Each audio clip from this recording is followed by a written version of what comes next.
नमस्ते, मैं शानू आप सभी का मेरे प्रोग्राम में एक बार फिर से स्वागत करती हूँ। आज हमारे साथ हैं डॉक्टर नूतन जीना, जो डीजीओ, डीएनबी, स्त्री एवं प्रसूति रोग विशेषज्ञ एवं बांझपन रोग विशेषज्ञ हैं। तो आज हम इनसे बातें करेंगे कोविड-19 में जो गर्भवती महिलाएं हैं उनके साथ क्या क्या परेशानियां हो सकती हैं। तो सबसे पहले वेलकम मैम हमारे शो में। नमस्ते। तो मैम, जो कोविड-19 चल रहा है, जो कोरोना वायरस कहिए या कोविड-19, इसमें जो गर्भवती महिलाएं हैं उन्हें क्या क्या दिक्कत हो सकती है, क्या क्या परेशानियां हो सकती हैं, इन सब बातों पर हम आपसे बातें करेंगे। तो मैं सबसे पहले ये बताना चाहती हूँ मैम, जो हम लोगों को अभी एक न्यूज़ मिली है कि संयुक्त राष्ट्र बाल कोष यूनिसेफ का कहना है कि मार्च में जब कोविड-19 को महामारी घोषित किया गया और उस मार्च से लेकर दिसंबर तक के 9 महीनों में 2 करोड़ बच्चे केवल भारतवर्ष में पैदा होंगे। और उनका ये भी कहना है कि जो बच्चे पैदा होंगे उनको बहुत सारी दिक्कतों का सामना करना पड़ेगा। तो मैं सबसे पहले आपसे ये जानना चाहूँगी कि गर्भवती माताओं को कोविड-19 के दौरान क्या क्या सावधानियां रखनी चाहिए। देखिए, कोविड-19 जो इन्फेक्शन है वो उससे सब लोग काफ़ी घबराए हुए हैं। गर्भवती महिलाएं स्पेशली घबराई हुई हैं, बट उन्हें घबराने की बिल्कुल आवश्यकता नहीं है, क्योंकि ऐसा बिल्कुल भी एविडेंस में पाया नहीं गया है कि गर्भवती महिलाओं को ये इन्फेक्शन ज़्यादा हो सकता है या वो ज़्यादा प्रोन रहेंगी इन्फेक्शन के लिए।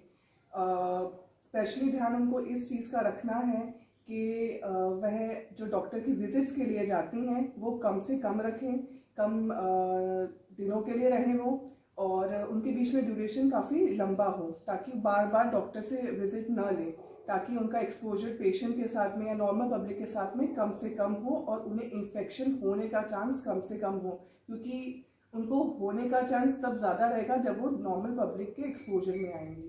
तो सबसे अच्छा उनके लिए रहेगा कि घर पर रहें।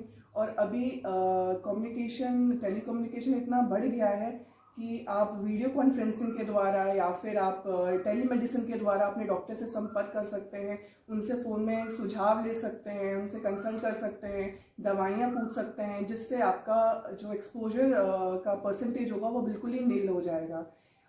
दूसरी चीज़ ये है कि आप घर पर भी काफ़ी चीज़ों का ध्यान रख सकती हैं, जैसे घर पे आप बीपी अपना नपवा सकती हैं, खुद नाप सकती हैं, आजकल इलेक्ट्रॉनिक मशीन्स काफ़ी घर पे आ गई हैं।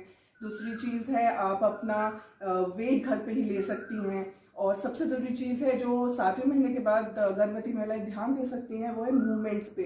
बच्चों का मूवमेंट जो गर्भवती महिलाओं के गर्भ में होता है उस पर वो बहुत ध्यान दे सकती हैं। दिन भर में कम से कम 10 मूवमेंट हो जाने चाहिए। अगर वो हो रहे हैं तो फीटल वेलबींग, यानी कि बच्चा ठीक से चल रहा है माँ के अंदर, उसके बारे में वो थोड़ा सा संतुष्ट हो सकती है कि हाँ सब ठीक है अपने उस पर। दूसरी चीज़ है ट्रैवल के उस पर बोला जाए तो बिल्कुल नो है ट्रैवल के लिए।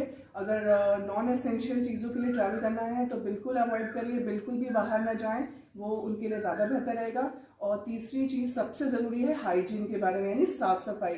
तो साफ़ सफाई पे ज़्यादा ध्यान रखें, वो अपना हाथ बार बार धोएं, कभी भी कोई चीज़ छूती हैं तो वो अपना हाथ अच्छे से धोएं और 20 सेकंड तक अच्छे से पानी से और साबुन से अपने हाथ धोएं। ज़रूरत पड़ने पे हैंड सैनिटाइज़र का भी उपयोग ले सकती हैं। और सबसे ज़रूरी चीज़ एक ये है कि ये जो हैंड सैनिटाइज़र वो यूज़ करती हैं वो कम से कम 60% अल्कोहल वाला हो, वो ज़्यादा बेहतर रहता है और इफ़ेक्टिव रहता है। तीसरी चीज़, ऐसे ही आप हाथ मुंह अपने चेहरे पे ना लगाएं, आंखों पे बार बार अपना हाथ टच ना करें, ये अवॉइड करें। घर में साफ़ सफाई रखें, सरफेसेस अच्छे से सैनिटाइज करें, क्लीन रखें, और इन सब चीज़ों का वो ध्यान रखें। दूसरी चीज़ सबसे ज़रूरी ये है कि अगर उन्हें बाय चांस सर्दी, खांसी, जुकाम, बुखार या सांस लेने में तकलीफ़ हो जाती है नॉर्मल पीरियड में ही, तो वह डॉक्टर से ज़रूर संपर्क करें। और मेन मेरा यही रहेगा कि आप एंटीनेटल विजिट्स जो है आपकी डॉक्टर की वो सबसे कम कर दें। मिनिमम 4 ज़रूरत होती है, 3 महीने पे, एक 5 महीने में, एक 7 महीने में और एक 9 महीने पे, तो वो ज़रूर से लें। पर अगर बीच में अगर बहुत ज़रूरत पड़ती है, कोई इमरजेंसी है, तो लेने में कोई नुकसान नहीं है, पर डॉक्टर विजिट कम से कम करें। तो मैम ये तो बात हो गई जो गर्भवती महिलाएं और जो प्रसव के दौरान जो जिनको डिलीवरी होने वाली है उनको क्या क्या सावधानियां रखनी चाहिए, क्योंकि वो तो अपनी प्रसव के दौरान उनको तो हॉस्पिटल जाना ही है, तो उनको को क्या किस चीज उनको बस ये ज़्यादा ध्यान रखें। देखिए डिलीवरी में भी इससे कोई अंतर आएगा नहीं, बस ऐसी जगह पे डिलीवरी कराएं जहाँ पर सारी सुविधाएं उपलब्ध हो, जैसे आईसीयू की व्यवस्था हो, वहाँ का स्टाफ बहुत अच्छा हो, वहाँ का हेल्थ केयर सिस्टम बहुत अच्छा हो, और वहाँ पे बच्चों के डॉक्टर उपलब्ध हो, बच्चों का आईसीयू उपलब्ध हो, ऐसी जगह पे वो डिलीवरी कराएं। दूसरी चीज़, कोविड-19 का डिलीवरी में कोई फ़र्क पड़ेगा नहीं, चाहे वो नॉर्मल डिलीवरी होनी हो या सिजेरियन डिलीवरी होनी हो, उस पर कोविड इन्फेक्शन का कोई असर ऐसे नहीं पड़ता है। यदि महिला को सीवियर इन्फेक्शन हो जाए कोविड इन्फेक्शन से, तो हो सकता है कि उसको सिजेरियन डिलीवरी के लिए डॉक्टर एडवाइस करें, तब जरूरत पड़ सकती है। अदरवाइज ऐसे डिलीवरी में कोई फर्क कोविड इन्फेक्शन का पड़ेगा नहीं गर्भवती महिला के लिए।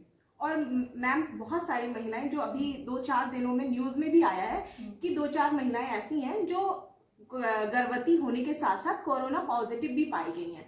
तो जैसे मैम वो अगर अपने बच्चे को अपना स्तनपान कराती हैं तो क्या स्तनपान कराने में भी कोरोना पॉजिटिव जो वायरस है वो बच्चों में जाता है?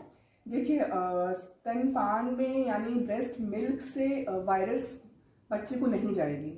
वो जाएगी तो माँ के खांसने से, छींकने से, या माँ का एक्सपोजर बच्चे के साथ में होगा, सांस की नली से या मुंह के द्वारा जा सकता है, पर ब्रेस्ट मिल्क से में वायरस नहीं होती है। ब्रेस्ट मिल्क से वायरस बच्चे को नहीं जाती है। तो माँ को स्तनपान ज़रूर से पिलाना चाहिए, बच्चे को सारी सावधानियों से पिलाना चाहिए। मुंह में मास्क लगाना, खुद लगा वो मास्क का उपयोग करें जब भी वो ब्रेस्ट फीड कराती हैं, बच्चे के पास जाती हैं। दूसरी चीज़, ब्रेस्ट साफ रखें, अपने हाथ साफ रखें। जिस रूम में बच्चा और माँ रहते हैं वहाँ के सरफेसेस क्लीन रहें, सैनिटाइज्ड रहें। और अगर माँ संक्रमित है और बच्चे को इन्फेक्शन होने का चांस है तो स्तनपान तो वो दे सकती हैं, करा सकती हैं, परंतु बहुत सावधानियों के साथ में। और अगर वो कोई भी रिस्क नहीं लेना चाहती हैं तो वो यही भी कर सकती हैं कि अपना स्तनपान एक्सप्रेस करके, अपना जो ब्रेस्ट मिल्क है उसको एक्सप्रेस करके बच्चे को कटोरी चम्मच से पिला सकती हैं। बस बात इसी पे आती है, अगर माँ बहुत ही तबीयत खराब है कोरोना से, तब बात थोड़ी सिचुएशन डिफरेंट हो जाती है कि माँ को कुछ और सोचने की जरूरत पड़ सकती है बच्चे की फीडिंग के लिए। और क्या नवजात शिशु को भी कोविड-19 पाया जा सकता है? देखिए अभी इसके बारे में बहुत एविडेंस नहीं है कि पाया जा सकता है कि नहीं पाया जा सकता। कहीं कहीं पे कहा गया है कि कहीं कहीं फॉरेन कंट्रीज में बच्चे पैदा हुए हैं माँ को कोविड पॉजिटिव, पर वो इन्फेक्शन उनको माँ के गर्भ से हुआ है या तुरंत बाहर एक्सपोजर से हुआ है, वो अभी कुछ कहा नहीं जा सकता उसके बारे में। अभी नई नई बीमारी है, तो उसके बारे में आगे जाके पता चलेगा कि कितना वो इफेक्ट करता है नवजात शिशु को, किस वे में।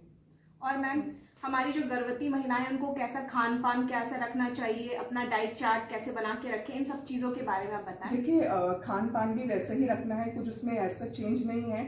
वो पौष्टिक खाना खाएं, हाई प्रोटीन डाइट लें, न्यूट्रिएंट सप्लीमेंट्स सब कुछ लें। और अभी बीच में आ रहा था कि कोविड इन्फेक्शन में नॉनवेज नहीं खाना चाहिए, चिकन नहीं खाना चाहिए, तो ऐसा कुछ भी नहीं है, वो बिल्कुल खा सकती हैं। बस ये रहे कि सोर्स जो जहाँ से लाया जा रहा है वहाँ पे साफ सफाई रहे। दूसरी चीज़, बाहर का खाना, कैंड फूड, ये तो बिल्कुल भी ना लें, बिल्कुल अवॉइड करें, बाहर का खाना नहीं खाएं। और बिल्कुल फ्रेश फ्रूट्स, फ्रेश वेजिटेबल्स का ही सेवन करें। और सबसे बड़ी चीज़, अपना हाइड्रेशन ज़रूर मेंटेन करें, पानी खूब पिए, कम से कम 10 से 12 गिलास दिन भर में पानी अवश्य पिए।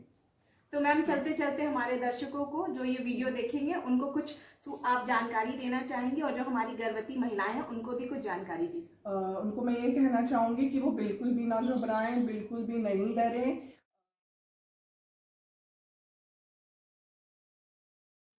तो आपको घबराना नहीं, बस इसका सिर्फ एक ही उपाय है कि आप इस बीमारी से बचें। और वो तभी आप बच सकते हैं जब आप घर पे रहेंगे, बाहर नहीं जाएंगे, सोशल डिस्टेंसिंग का फॉलो करेंगे, उस चीज़ को फॉलो करेंगे, हाथ साफ रखेंगे, और इन सब छोटी छोटी चीज़ों को इम्पोर्टेंस देंगे, तभी आप कोविड इन्फेक्शन से बच पाएंगे और कोई प्रॉब्लम आगे नहीं आएगी। तो थैंक यू मैम। तो ये थी डॉक्टर नूतन जी ना, जिन्होंने हमें घर पर रहिए और गर्भवती महिलाओं को अधिक से अधिक जानकारी दी ताकि वो अपने घर पे ही अपनी देखभाल कर सके। तो मैं शानू आप सबसे विदा लेती हूँ, पर चलते चलते कहूंगी जरूर कि मेरे चैनल को लाइक करिए, सब्सक्राइब करिए, और जो बेल आइकन का बटन होता है उसे जरूर दबाएं ताकि जो मेरा नेक्स्ट वीडियो है वो आप तक आसानी से पहुंचे। Thank you.